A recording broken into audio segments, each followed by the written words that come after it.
সুপ্রিয় দর্শক, আপনাদের সবাইকে আমন্ত্রণ জানাচ্ছি এনটিভি নিয়মিত স্বাস্থ্য বিষয়ক আয়োজন স্বাস্থ্য প্রতিদিন এই অনুষ্ঠানে।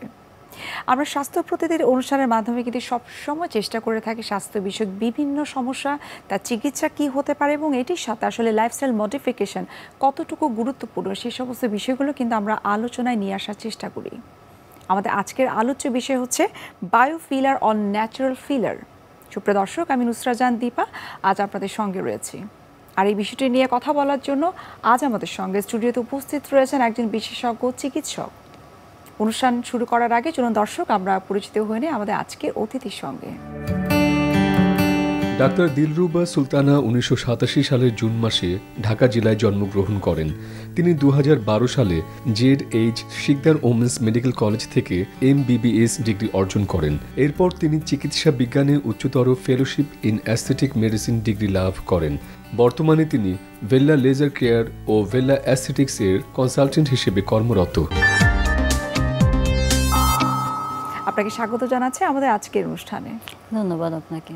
বর্তমান যুগে অ্যাস্থেটিক ট্রিটমেন্ট খুব জনপ্রিয় একটা ট্রিটমেন্ট হয়ে গেছে। নতুন যে বায়োফিলার নামে একটা ফিলার এখন আপনারা শুরু করেছেন ট্রিটমেন্টের একটা পার্ট হিসেবে, সেটি সম্পর্কে যদি কিছু বলতেন। বায়োফিলার একেবারেই নতুন কনসেপ্ট, প্রথমবার বাংলাদেশে আমরা নিয়ে এসেছি। এটা হচ্ছে আমরা সবাই জানি পিআরপির কত জনপ্রিয়তা। হ্যাঁ, পিআরপির জনপ্রিয়তার একটা মেইন রিজন হচ্ছে এটা একদম ন্যাচারাল জিনিস। একটা ক্লায়েন্টের নিজের ব্লাড থেকে আমরা যখন সেন্ট্রিফিউজ করে প্লেটলেট রিচ প্লাজমাটা সেপারেট করে ওটা দিয়ে কিন্তু স্কিন বলেন আপনার ফুল বডি রিজুভিনেশন করা পসিবল। এবং সেম জিনিসটাকে আমরা জাস্ট হচ্ছে সলিড বা জেল ফর্মে ট্রান্সফার করে বা ওটার একটা প্রিপারেশন আছে, ওই প্রিপারেশনটা করে আমরা কিন্তু জাস্ট ডার্মাল ফিলার, যেটা হাইলোরিনিক অ্যাসিড জেল ফিলার ছিল আগে আমরা ইউজ করতাম, এখনও করছি সাইড বাই সাইড। তো ওই ফিলারটাকে রিপ্লেস করার জন্য ন্যাচারাল একটা প্রোডাক্ট আমরা হচ্ছে নিয়ে এসছি, যেটা হচ্ছে ক্লায়েন্টরা যেখানে যেখানে ফিলার ইউজ করতেন ভলিউমাইজেশনের জন্য হোক, রিজুভিনেশনের জন্য হোক, বা যে কোনো রিঙ্কেলস কারেকশনের জন্য হোক, তো সেই ক্ষেত্রে আমরা হচ্ছে বায়োফিলারটা দিয়ে ট্রিটমেন্টটা করতে পারছি। আচ্ছা, কেমন রেসপন্স পাচ্ছেন বাংলাদেশে এই ট্রিটমেন্টের? বাংলাদেশে আমরা খুব অল্প সময় ধরেই স্টার্ট করেছি, বাট এটার রেজাল্ট ওয়ার্ল্ড ওয়াইড আপনি জানেন যে বহির্বিশ্বে কিন্তু যেটা প্রথমে আসে আমরা ওটাই হচ্ছে নিয়ে আসার চেষ্টা করি এবং ফরচুনেটলি আমরা খুব কুইকলি নিয়ে আসতে পেরেছি।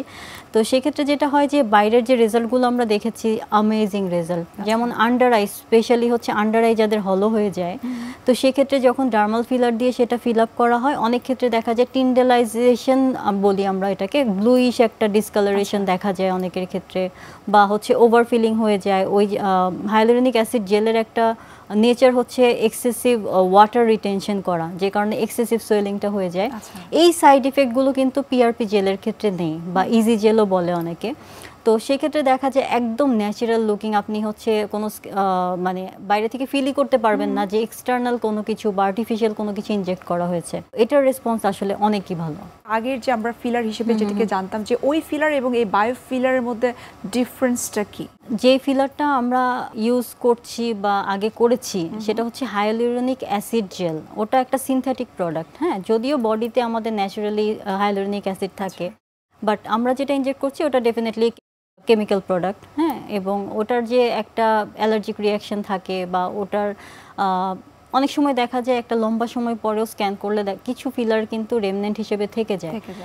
আর ন্যাচারাল ফিলারের সবচেয়ে বড় বেনিফিট যদি আমি বলি, এটা হচ্ছে বডির অটো হিলিংকে প্রমোট করে। যেমন কোলাজেন ফর্মেশন করছে, আপনি পিআরএফ জেল যতটুকু দিচ্ছেন বা পিআরপি জেল যতটুকু দিচ্ছেন, এটা ওভার দ্য টাইম যে এটা শুধু 3 মাসই থাকবে এরকম না, এটা কিন্তু আপনার ন্যাচারাল কোলাজেন প্রোডাকশনটাকে বুস্ট আপ করবে, ইলাস্টিন প্রোডাকশনকে বুস্ট আপ করবে এবং ন্যাচারালি কিন্তু আপনার স্কিনকে হিল করবে। আচ্ছা, এই জায়গাটার ক্ষেত্রে আমার একটু প্রশ্ন হচ্ছে যে যেখানে আমরা আসলে বায়োফিলারটা করছি, কোলাজেন প্রোডাকশনটা কি সেখানে হবে নাকি ওভারঅল স্কিনে বা ফেসটার মধ্যে আসলে কোলাজেন প্রোডাকশনটা খুব ভালো হবে? এটা আসলে ফুল ফেসেই করা যায়। তো আপনি যেখানে যেখানে করবেন ওই জায়গাটাতেই আপনার হচ্ছে কোলাজেন প্রোডাকশনটা করবে এবং নিউ সেল রিজেনারেট করবে। তো রিজেনারেশনের জন্য আপনার এটা এটা হচ্ছে খুবই ইফেক্টিভ একটা ট্রিটমেন্ট। আগের যে ফিলারটা করা হতো সেটির স্থায়িত্বকাল অনেক সময় 7 মাস 8 মাস অথবা একটি ব্যক্তি বিশেষে হয়তো ডিপেন্ড করে, কিন্তু বায়োফিলারের ক্ষেত্রে যদি কেউ এই ফিলারটা অ্যাপ্লাই করে তার স্কিনে, সেটির স্থায়িত্বকাল আসলে কতটুকু হতে পারে? এটা হচ্ছে থিকনেস অফ দ্য প্রোডাক্টের উপর ডিপেন্ড করে অনেকটাই। আমরা যখন পিআরপি জেলটা মেক করি সেটা আমরা কোথায় ইনজেক্ট করছি তার উপর ডিপেন্ড করবে তার হচ্ছে থিকনেসটা কীরকম হবে। যেমন আন্ডার আই আমরা খুব থিন প্রোডাক্ট ইনজেক্ট করি, সেটা হচ্ছে 3 মাস হয়তো থাকতে পারে বা 4 মাস থাকতে পারে। বাট আমরা যেটা সাজেস্ট করছি বা আমরা যেটা প্র্যাকটিস করছি এটাতে হয় কি ন্যাচারাল, আমি যেটা বললাম ন্যাচারালি একটা ভলিউম কিন্তু এই পিআরএফ জেলটা এমনিতেই ফর্ম করছে। সেক্ষেত্রে নর্মাল ফিলার যদি 8 মাস থাকে, আপনি পিআরএফ জেল বছরে 3 বার বা 4 বার করবেন, সেটা কিন্তু আপনার লাস্ট ট্রিটমেন্টের পরে 1 বছর 1.5 বছর পর্যন্ত লাস্ট করবে। আচ্ছা, কিন্তু এটা সেশন লাগবে। যে এই বায়োফিলার ট্রিটমেন্টের ক্ষেত্রে যে ফিলারটা করা হয় সেটা কি কোনো সাইড ইফেক্ট আছে কিনা? যেটা আপনি বলছিলেন যে আগে যে ফিলারটা করা হতো কিছুটা হলেও ফিলার থেকে যেত, সো বায়োফিলারের ক্ষেত্রে কি এরকম কোনো চান্সেস আছে কিনা বা অন্যান্য কোনো সাইড ইফেক্টস আছে কিনা? বায়োফিলারের ক্ষেত্রে সাইড ইফেক্টটা কম কম্পেয়ার যদি করি আমি হাইলোরিনিক অ্যাসিড জেল ফিলারের ক্ষেত্রে। যে আমি টিয়ার ট্রফের কথাই বলি, যে আন্ডার আই অনেক সময় ইনজেকশন দেওয়ার পরে দেখা যায় যে ফিলারটা যেহেতু ওখানে একটা বড় স্পেস থাকে, ফিলারটা কিন্তু নিচের দিকে হচ্ছে চলে যায়, অনেক সময় ডিসপ্লেস হয়ে যায়। কিন্তু বায়োফিলারের ক্ষেত্রে কিন্তু এই জিনিসটা হয় না।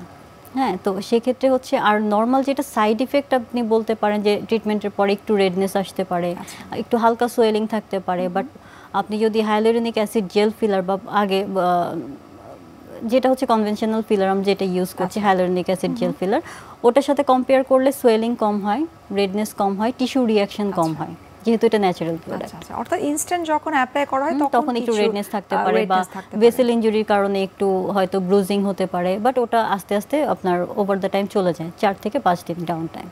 আচ্ছা, বায়োফিলার করার ক্ষেত্রে আপনারা কোন ধরনের গ্রুপকে আপনারা নিষেধ করে থাকেন যে তারা যদি বায়োফিলার করে তাহলে তো অন্যান্য কোনো শারীরিক সমস্যা হতে পারে, এরকম কিছু আছে কিনা? আসলে এটা স্পেসিফিক্যালি আসলে নর্মাল ফিলারের ক্ষেত্রে যে কন্ট্রাইন্ডিকেশনগুলো আছে, যেমন হচ্ছে প্রেগনেন্সির সময় আমরা করতে দিই না, তারপর হচ্ছে ব্রেস্ট ফিডিং মাদারদের ক্ষেত্রে আমরা সাজেস্ট করছি না, কিংবা তার যেই জায়গাটায় আমি হচ্ছে ইনজেক্ট করব যে পোর্শনটা স্কিনের সেখানে যদি কোনো ইনফেকশন থাকে সেক্ষেত্রে আমরা নিষেধ করছি।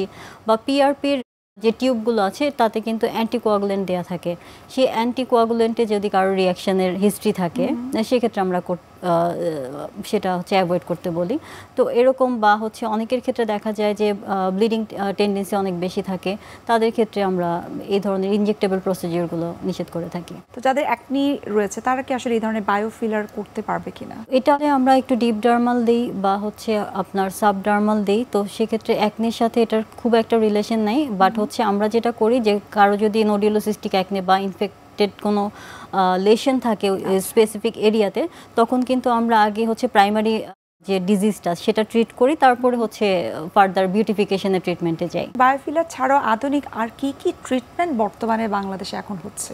বর্তমানে বাংলাদেশে অ্যাস্থেটিক ট্রিটমেন্টগুলো আসলে আমরা এক্সপেক্ট করছি যে নেক্সট 5 ইয়ার্সে একটা বিশাল রেভলিউশন আসবে। এবং আমাদের সেন্টারে আমরা যেটা হচ্ছে আপনাকে বললাম যে বায়োফিলার প্রথমবারের মতো আমরা এনেছি, সেই সাথে আমরা ভাস্কুলার একটা লেজার এনেছি। আমরা জানি যে রং ফর্সাকারী ক্রিম ইউজের কারণে অনেকের ভেইন দেখা যাচ্ছে, টেলেনজেকটেশিয়া যেটাকে আমরা বলি, বা অন্য যে কোনো কারণে অনেকের দেখা যায় যে স্কিনটা একটু থিন থাকে, ভেসেলগুলো দেখা যায়, ভেইনগুলো দেখা যায়, ওটা রিমুভ করার একটা হচ্ছে লেজার মেশিন আমরা লেটেস্ট এনেছি। তো দেখা যাচ্ছে 1-2 সেশনেই অনেকের চলে যাচ্ছে, কারো কারো ক্ষেত্রে হয়তো ম্যাক্সিমাম যাদের অনেক এক্সটেন্সিভ আছে সেক্ষেত্রে 3 to 4 সেশনসের মধ্যেই তার কিন্তু স্কিন একদম ক্লিন হয়ে যাচ্ছে। এটা রোজাশিয়া বা হচ্ছে যাদের এমনিতে রেডনেস আছে ওদের ক্ষেত্রেও আমরা ইউজ করতে পারছি। এবং এই মেশিনটার বেস্ট পার্ট হচ্ছে আমরা অনেকগুলো ডিজিজ বা অনেকগুলো প্রবলেমের সলিউশন একটা মেশিনের মধ্যে পেয়ে যাচ্ছি। এছাড়া আমরা জানি যে ইনজেক্টেবল লাইপোলাইসিস আমরা করতাম যাদের ডাবল চিন আছে বা যাদের এক্সেসিভ মেদ আছে, হ্যান্ডে হতে পারে বা অ্যাবডোমেনে হতে পারে বা ফেসেরই এক্সেসিভ মেদ আছে। তো সেক্ষেত্রে আমরা কিন্তু যারা নন সার্জিক্যাল ট্রিটমেন্ট করি আমরা ইনজেক্টেবল লাইপোলাইসিস করতাম। হ্যাঁ, তো অথবা হাইফুর কথা আমি শুনেছি, হাইফুতে আসলে ফ্যাট অত বেশি ডিজলভ হয় না, বাট টাইটেনিংটার জন্য আমরা হাইফু করে থাকি। বাট এখন যেটা করছি লেজার লাইপোলাইসিস। হ্যাঁ, ওটা বা হচ্ছে লেজার ফেস লিফটিং যেটাকে আমরা বলি।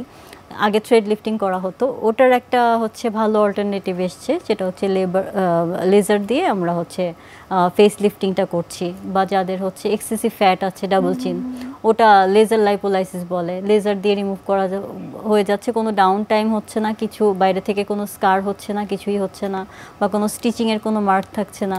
একদম সুন্দর একটা দুটো সেশন পরেই তার কিন্তু একদম জ লাইনটা শার্প হয়ে যাচ্ছে। তো এটা একটা ট্রিটমেন্ট। আরেকটা ট্রিটমেন্ট হচ্ছে আপনার স্কিন রিজুভিনেশনের জন্য এতদিন যে ধরনের লেজারগুলো ছিল ওটারই অ্যাডভান্স একটা ভার্সন এসছে। আমরা অনেক সময় কেমিক্যাল পিলিং করে স্কিন রিজুভিনেশন করি। আপনি হয়তো একটা সানে গেলেন, সান ট্যান হয়ে গেল, তো এটা রিমুভ করার জন্য ক্লায়েন্ট কিন্তু আসে। আমরা তখন কেমিক্যাল পিলিং করে থাকতাম বা কিছু লেজার দিয়ে থাকতাম, ওটারই অ্যাডভান্স ভার্সন এসছে এখন।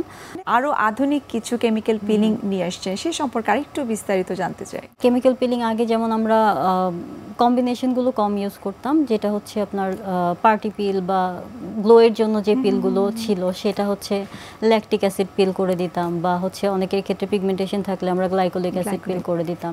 আমাদের যারা সাপ্লায়ার আছেন তারা বাইরে থেকে যে প্রোডাক্টগুলো নিয়ে আসছেন ওগুলোর মধ্যে দেখা যাচ্ছে যে ল্যাকটিক অ্যাসিডের সাথেই আমরা হচ্ছে গ্লাইকোলিক অ্যাসিডের কম্বিনেশন পাচ্ছি বা রেটিনলের কম্বিনেশন পাচ্ছি। তো সেই ক্ষেত্রে সেই প্রোডাক্টগুলো ইউজ করছি এবং কিছু ডিফারেন্ট মেথড আছে আমাদের। অনেক সময় দেখা যাচ্ছে কেমিক্যাল পিলিংয়ের সাথে আমরা হয়তো লেজার কম্বিনেশন করছি এবং একটা অ্যামেজিং রেজাল্ট হচ্ছে। কম্বিনেশন ট্রিটমেন্ট অলওয়েজ আমরা হচ্ছে প্রেফার করি, কারণ হচ্ছে কি একটা সিঙ্গেল ট্রিটমেন্টে আপনাকে যে বেনিফিটটা দেবে ওটার সাথে যদি আপনি অ্যাডিশনাল সেফ আরেকটা প্রসিডিওর অ্যাড করেন সেক্ষেত্রে কিন্তু বেনিফিটটা অনেক বেশি হয়। আচ্ছা, এক্ষেত্রে কয়টা সেশনের দরকার হয়? যে কোনো স্কিন ট্রিটমেন্টের ক্ষেত্রে ইউজুয়ালি আমরা বলি 4টা থেকে 6টা সেশন। তো অনেক সময় দেখা যায় না, সময় স্বল্পতার কারণে আমরা অ্যাস্থেটিক ক্লিনিকে যেতে পারছি না বা অত স্কিন কেয়ার করতে পারছি না, বাট আমার খুব ইম্পর্টেন্ট একটা ইভেন্ট আছে, সেক্ষেত্রে কিন্তু আমাদের একদম ইনস্ট্যান্ট ব্রাইটনেসের জন্য কিছু ট্রিটমেন্ট আছে, যেটা আমরা পার্টি পিল বলি বা হচ্ছে রেডিয়েন্স গ্লো বলি। এই ট্রিটমেন্টগুলো খুব জনপ্রিয়, অর্থাৎ ইনস্ট্যান্ট একটা গ্লো চলে আসে। আচ্ছা, বর্তমান যুগের প্রেক্ষাপটে যেহেতু আমরা আসলে টিভি মিডিয়ার মাধ্যমে আমরা কিন্তু সেলিব্রিটি যারা রয়েছে তাদেরকে দেখে কিন্তু অনেকেই কিন্তু চায় যে ওই সেলিব্রিটির মতো স্পেসিফিক করে কোনো ফিলার করতে বা কোনো অ্যাস্থেটিক ট্রিটমেন্ট করতে। সো আপনাদের কাছে ওরকম কোনো পেশেন্ট আসে কিনা বা এসে বলে কিনা যে আমি ঠিক ওরকম করেই ফিলার করতে চাই বা থ্রেড লিফট করে আমার ফেসটাকে ঠিক ওই রকম একটা লুকসে নিয়ে আসতে চাই?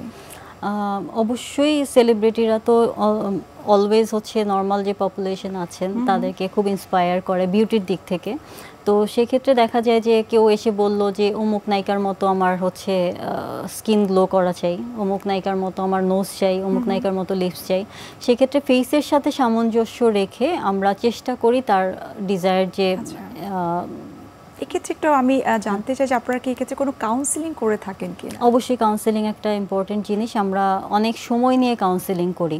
কারণ হয় কি যে একজন সেলিব্রিটির যে ফেস, তার ফেসের স্ট্রাকচার এবং যে এসছেন ক্লায়েন্ট তার ফেসের স্ট্রাকচারের যে ডিফারেন্সটা এবং তার ফেসে যে রেজাল্টটা এসছে একটা ট্রিটমেন্ট করার পর, স্পেসিফিক ট্রিটমেন্ট করার পর, সে সেম রেজাল্টটা যদি 100% সে এক্সপেক্ট করে সেক্ষেত্রে কিন্তু রেজাল্ট ওরকম মানে সে দেখা যাবে যে স্যাটিসফাইড হচ্ছে না।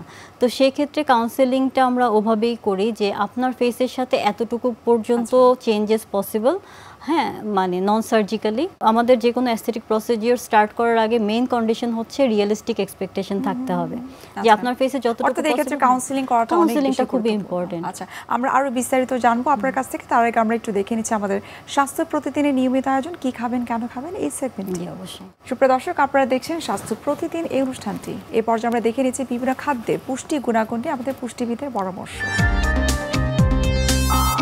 আমাদের স্কিনটাকে সুন্দর রাখতে আমরা কি না করি, আসলে আমাদের সবারই ইচ্ছে যে স্কিনটা আমরা সুন্দর রাখি, আমাদের ত্বকটা যেন সুস্থ থাকে। এবং এই সুন্দর এবং সুস্থ ত্বকের জন্য কিন্তু আমাদের অবশ্যই একটু কষ্ট করতে হয়। প্রতিদিন কিছু নিয়ম করে আমাদের খাদ্য তালিকায় রাখতে হবে এবং কিছু নিয়মকানুন আমাদের মেনে চলতে হবে, তাহলে কিন্তু আমরা সুন্দর এবং সুস্থ ত্বকটা পেতে পারি। সুস্থ এবং সুন্দর ত্বকের জন্য প্রতিদিন আপনি সুষম খাবার, যেটা সেটার পাশাপাশি যে খাবারগুলি স্পেসিফিক আপনাকে রাখতে হবে সেটা হলো প্রতিদিন সকালে আপনাকে হলুদ একটি ফল খেতে হবে। যেমন পেঁপে হতে পারে, অথবা আপনার আম হতে পারে, অথবা আপনার খেজুর হতে পারে, অথবা কলা হতে পারে, অথবা আপনার যে ধরনের সবজিগুলো আমাদের অ্যাভেলেবেল আছে যেমন গাজর, মিষ্টি কুমড়া, এই জাতীয় খাবার প্রতিদিন আপনাকে 1 সার্ভিং করে খাদ্য তালিকায় রাখতে হবে।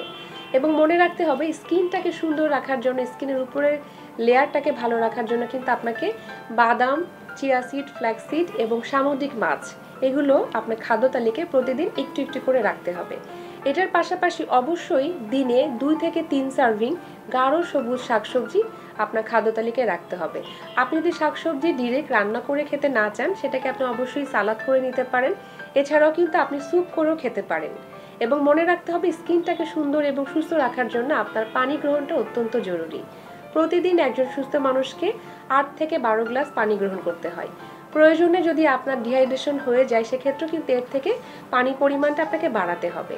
এবং পাশাপাশি আরেকটি গুরুত্বপূর্ণ কাজ হলো আপনার স্কিনটাকে পরিষ্কার রাখা। অনেক সময় আমরা যেটা করে থাকি যে বাহির থেকে আসার পর আমরা স্কিনটাকে ক্লিন করি না, এটাতে দেখা যায় স্কিনটার অনেকগুলো ড্যামেজ হওয়ার চান্স থাকে। তো অবশ্যই পুষ্টিকর খাবারগুলো আপনাকে খেতে হবে, স্কিনটাকে পরিষ্কার রাখতে হবে। এবং আরেকটি গুরুত্বপূর্ণ কাজ হলো যে আপনার রাতের বেলা যে ঘুমটি, সেটি আপনাকে পর্যাপ্ত ঘুমাতে হবে।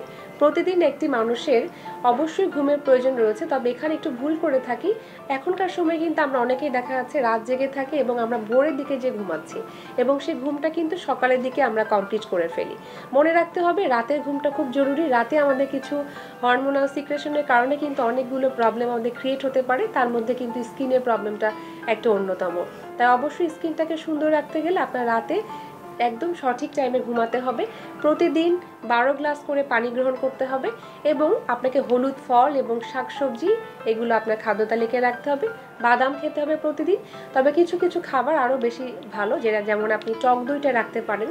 টক দইয়ের পাশাপাশি আপনার সিজনাল যে ফলগুলো পাবেন, যখন আপনার যেই সিজনে যে ফলটা পাওয়া যাচ্ছে, সেটি কিন্তু আপনি খাদ্য তালিকায় প্রতিদিন মিনিমাম 1 সার্ভিং করে আপনাকে রাখতে হবে। তাহলে দেখা যাবে আমাদের স্কিনটা সুন্দর এবং সুস্থ রাখতে পারছি। অ্যাস্থেটিক ট্রিটমেন্টের ক্ষেত্রে সবার কিন্তু একটা আমি বলবো মিসকনসেপশন হতে পারে, ভুল ধারণা হতে পারে যে এই ধরনের ট্রিটমেন্ট একবার করলে, বিশেষ করে ফিলার বা থ্রেডিং বা আপনি যেগুলোর কথা বললেন যে খুব আধুনিক কিছু ট্রিটমেন্ট একবার করলে সেটি বারবার করতে হয়, আদারওয়াইজ চেহারা আরও বেশি আমার মনে হয় আগের মতো চলে আসবে, অথবা এর থেকেও বেশি হয়তো বাজে হয়ে যেতে পারে, এইরকম একটা ধারণা তাদের রয়েছে। এই বিষয়ে আপনার মতামত কি? এটা ভুল ধারণা, কিছু কিছু ক্ষেত্রে তো একেবারেই ভুল। হ্যাঁ, যেটা হচ্ছে বোটক্স বলেন, থ্রেড লিফটিং বলেন, এগুলো খুবই সেফ প্রসিডিওর। এগুলো যদি আপনি কখনো দেখা যায় সিঙ্গেল সেশনের পরে আপনি মনে করলেন আমি আর এই ট্রিটমেন্টটা করবো না, তাতে করে যেটা হবে যে আপনি আগে যে অবস্থানে ছিলেন আপনার সেম জিনিসটাই ব্যাক করবে। হ্যাঁ, আর থ্রেড লিফটিংয়ের ক্ষেত্রে আমি যেটা বলবো যে আপনার এখন হচ্ছে আমরা বলি যে 1 থেকে 1.5 বছর লাস্ট করে এক একটা রেজাল্ট। তো কেউ যদি থ্রেড লিফটিং একবার করে আর না করে, সেক্ষেত্রে থ্রেডের একটা সবচেয়ে বড় বেনিফিট হচ্ছে এটা কিন্তু কোলাজেন প্রোডাকশন করে, যেই কারণে লিফটিং ইফেক্টটা 1.5 বছর আমরা বললেও ওর স্কিন টাইটনেসটা আরও লং টাইম থাকে, স্কিন টাইটনেসটা থাকে। সো আপনার হচ্ছে রেজাল্টটা খারাপ হয়ে যাবে, আগের চেয়ে বাজে হবে সেটা না। বাট ফিলারের ক্ষেত্রে একটা জিনিস যেটা হয় যে অনেক ক্ষেত্রে দেখা যায় অনেকে ওভার ফিল করে। আপনার চিক্সে যদি আপনি অনেক বেশি ফিলার করে থাকেন, যখন আপনি করবেন না ওখানে একটা স্পেস কিন্তু ক্রিয়েট হয়ে যাবে, যেহেতু এটা 8 মাস 1 বছর পর্যন্ত থাকে। তো ওই স্পেসটা যদি ক্রিয়েট হয়ে যায়, এই জন্য আমরা ওভারফিলিংয়ে কখনো কিন্তু বলি না, আমরা বলি আন্ডার কারেকশন করতে। ওভারফিলিং করলে যে ওই জায়গার স্পেসটার জন্য দেখা যায় ওই জায়গার স্কিনটা একটু ল্যাক্সিটি হয়, যেটা পিআরএফ জেল বা বায়োজেলে হয় না। আচ্ছা আচ্ছা, অসংখ্য ধন্যবাদ এত বিস্তারিতভাবে এস্থেটিক ট্রিটমেন্ট সম্পর্কে আমাদেরকে বলার জন্য, সেই সাথে নতুন ট্রিটমেন্ট, নতুন ফিলার যেটিকে আমরা বায়োফিলার বলছি, সেই সম্পর্কে আমাদেরকে এত চমৎকারভাবে বলে বোঝানোর জন্য আপনাকে অনেক অনেক ধন্যবাদ। শুভকামনা রইল এনটিভির পক্ষ থেকে। আপনাকে অনেক অনেক শুভকামনা। সুপ্রিয় দর্শক, এতক্ষণ আপনারা দেখছিলেন এনটিভি নিয়মিত স্বাস্থ্য বিষয়ক আয়োজন স্বাস্থ্য প্রতিদিন এই অনুষ্ঠানটি। এ পর্যায়ে আমরা দেখে নিচ্ছি আমাদের আগামী পর্বে কি থাকছে। অসংক্রামক রোগগুলোর মধ্যে ক্রনিক কিডনি ডিজিজ একটি অন্যতম প্রধান রোগ, এবং সারা বিশ্বে ক্রনিক কিডনি রোগীর সংখ্যা বাড়ছে। যেহেতু প্রধান কারণ হচ্ছে ডায়াবেটিস এবং উচ্চ রক্তচাপ, এবং যেহেতু সারা বিশ্বে ডায়াবেটিস এবং উচ্চ রক্তচাপ বাড়ছে এবং বাংলাদেশের আর্থসামাজিক অবস্থার উন্নয়ন হচ্ছে, উন্নত বিশ্বের সাথে মিল রেখে বাংলাদেশেও ক্রনিক কিডনি রোগ এবং কিডনির অন্যান্য রোগগুলো দিন দিন বেড়ে যাচ্ছে। যেটা আপনি বলছেন প্রতি বছর, আমাদের যদিও জাতীয় ভিত্তিক পরিসংখ্যান নেই, কিন্তু আমরা অনুমান করি যে আমাদের প্রায় প্রতি বছর 30 থেকে 40 হাজার নতুন রোগী যুক্ত হচ্ছে কিডনি রোগের, যে আমাদের এক্সিস্টিং কিডনি রোগীর মধ্যে। বিশ্বের যে কোনো প্রান্ত থেকে যে কোনো সময় এনটিভি জনপ্রিয় অনুষ্ঠান স্বাস্থ্য প্রতিদিন দেখতে আপনারা ভিজিট করতে পারেন আমাদের পূর্ণাঙ্গ পোর্টাল www.ntvbd.com এছাড়াও এনটিভির বিভিন্ন ধরনের জনপ্রিয় অনুষ্ঠান এবং নিউজ আপডেট পেতে আপনারা ভিজিট করতে পারেন আমাদের ইউটিউব চ্যানেল এবং ভেরিফাইড ফেসবুক পেজে। সুপ্রিয় দর্শক, আজ এখানে শেষ করতে হচ্ছে। দেখা হবে আবারও আপনাদের সঙ্গে। সে পর্যন্ত আপনারা ভালো থাকুন, সুস্থ থাকুন এবং সবসময় এনটিভির সঙ্গে থাকুন।